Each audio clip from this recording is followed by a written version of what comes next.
Hi friends, இன்றைக்கி free home packing கிளாஸில் white chocolate blondie அப்புறம் ரொம்ப டேஸ்ட்டாக இருக்கும். இது ஒரே ஒரு முட்டை 1/4 kg ரெசிப்பியும் கூட உங்களுக்கு யூஸ்ஃபுல்லாக இருக்குன்னு நினைக்கிறேன். கம்மியான பொருட்களை வச்சு செய்யணும்னு நினைக்கிறவங்க கண்டிப்பாக இதை ட்ரை பண்ணி பாருங்கள். அதே மாதிரி கடாயில் எப்படி செய்யணும்னு கேட்குறீங்க. வீடியோட எண்டில் நான் என்ன ரேட்டுக்கு சேல் பண்ணுறேன், இது எவ்வளோ வெயிட் வந்தது, கடாயில் குக்கரில் எப்படி செய்யணுன்றத சொல்கிறேன். இதோட மெஷர்மெண்ட்டும் வீடியோட எண்டில் கிராமில் சொல்கிறேன். இப்போ பார்த்தீங்கன்னா 75 கிராம் அளவுக்கு ஒயிட் சாக்லேட்டை சின்ன சின்னதாக கட் பண்ணி மெஷர் பண்ணி எடுத்துக்கிறேன். அதில் 35 கிராம் அளவுக்கு அன்சால்டட் பட்டர் எடுத்துக்கிறேன். இது ரெண்டுமே கண்டிப்பாக ரூம் டெம்பரேச்சரில் இருக்கணும். ஓடிஜியில் வச்சு ஒரு 2-3 மினிட்ஸ் ஹீட் பண்ணிங்கன்னா சூப்பராக மெல்ட் ஆகி வந்துடும். அதுக்கப்புறம் பவுடர் பண்ண சர்க்கரையை பவுடர் பண்ணிவிட்டு அதுக்கப்புறம் 75 கிராம் அளவுக்கு மெஷர் பண்ணி எடுத்துக்கோங்க. இதுலேயே நிறைய பேர் டவுட் கேட்குறீங்க, அதனால தான் ஸ்ட்ரெயிட்டாக மெஷர் பண்ணி காட்டியிருக்கேன்.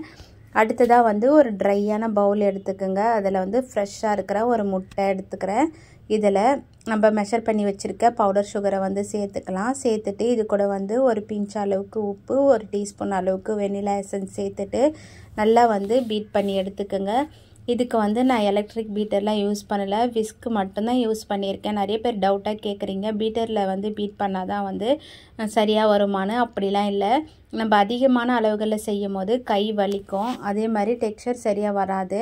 அதனால் நம்ம பீட்டரை வச்சு பீட் பண்ணிக்கலாம். உப்பு எதுக்காக சேர்க்குறீங்கன்னு கேட்டிருந்தீங்க.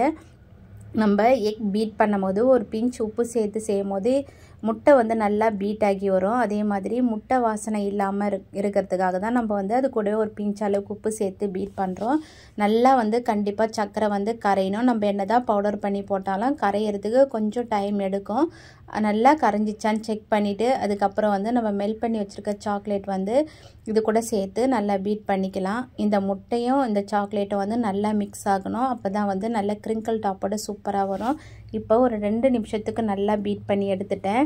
பீட் பண்ணி எடுத்ததுக்கப்புறம் இது கூட 50 கிராம் அளவுக்கு மைதா மாவு, ஒரு 20 கிராம் அளவுக்கு மில்க் பவுடர் சேர்த்துக்கிறேன். மில்க் பவுடர் சேர்த்து செய்யும் போது டேஸ்ட் சூப்பராக இருக்கும். இதை கொஞ்சம் கொஞ்சமாக சேர்த்து ஜலிச்சுட்டு ஒரு 2-3 பேட்சாக மிக்ஸ் பண்ணி எடுத்துக்கலாம். இது கூட சேர்த்து மிக்ஸ் பண்ணும் போது ஸ்லோ ஸ்பீடில் தான் வச்சு மிக்ஸ் பண்ணணும். இது வீடியோவை ஸ்பீட் பண்ணிக்கிறதுனால நல்லா ஸ்பீடாக வச்சு மிக்ஸ் பண்ணுற மாதிரி இருக்குது. இப்போ பார்த்தீங்கன்னா ஸ்லோவாக பீட் பண்ணதுக்கப்புறம் டெக்ஸ்சரை பாருங்கள், இந்த மாதிரி தான் இருக்கணும். சப்போஸ் உங்களுக்கு ரொம்ப டைட்டாக இருக்குதுன்னு நினச்சிங்கன்னா இதில் ஒரு அரை டேபிள் ஸ்பூன் அளவுக்கு மட்டும் பால் சேர்த்துக்கோங்க. நான் தேவைப்படாது. சில பேர் ரொம்ப திக்காக இருக்குதுன்னு சொல்கிறீங்க இல்லையா, அவங்களுக்காக இது. அப்புறம் ஒரு 6 இன்ச்சு ஸ்கொயர் டேன் எடுத்துக்கலாம். எடுத்துட்டு இதில் நம்ம ஒரு ஊற்றிட்டு அது கூட டூத் பிக் வச்சு ஈவன் பண்ணி விட்டுடலாம். அப்படி இல்லைனா கூட இந்த ஸ்பேச்சுலா வச்சு அப்படியே ஈவன் பண்ணி விட்டுட்டு அதுக்கப்புறம் ஓவனை 180 டிகிரிக்கு 10 நிமிஷம் ப்ரீஹீட் பண்ணி வச்சுருக்கேன் ஆல்ரெடி ஓவனை. அதில் நம்ம இதை எடுத்து வச்சுட்டு கரெக்டாக 20-லேருந்து 25 மினிட்ஸில் சூப்பராக பேக் ஆகிடுது.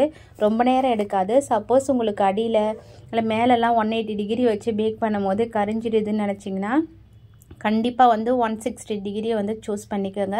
கரெக்டாக பேக் ஆகி வந்துடும். எனக்கு கரெக்டாக 25 நிமிஷத்தில் சூப்பராக பேக் ஆகிடுச்சு. செக் பண்ணி பார்த்தேன், கொஞ்சம் கூட ஒட்டலை. எடுத்து வெளியே வச்சு முழுசாக ஆறணும். இதோட வெயிட் பார்த்தீங்கன்னா 300 கிராம் இருந்தது.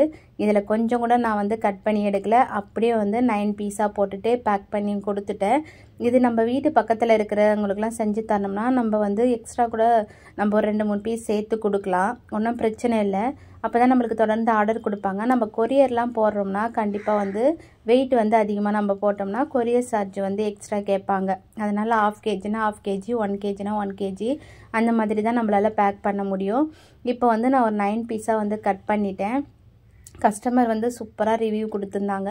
ரொம்ப டேஸ்ட்டாக இருந்தது, அப்படியே சாப்பிட்டுக்கிட்டே இருக்கணும் போல் இருந்ததுன்னு சொல்லியிருந்தாங்க. அவ்வளோ டேஸ்ட்டாக இருந்ததுன்னு சொல்லியிருந்தாங்க. இதை செஞ்சு முடிச்சுட்டு இது நான் அடுத்தது எங்களுக்கும் ஒரு 1/4 kg அளவுக்கு நான் செஞ்சிருந்தேன். இது கூடவே சேர்த்து செய்யலாம். எனக்கு ஆர்டர் 1/4 kg ஒயிட் சாக்லேட் பிளாண்டியும் 1/4 kg டார்க் சாக்லேட் ப்ரௌனியும் ஆர்டர் வந்திருந்தா. சரி, நீங்களும் ரொம்ப நாளாக ரெசிபி கேட்குறீங்கன்னு சொல்லிட்டு வீடியோ எடுத்து போட்டிருந்தேன். கண்டிப்பாக நம்ம சேனலை சப்ஸ்கிரைப் பண்ணுங்கள். Bye friends.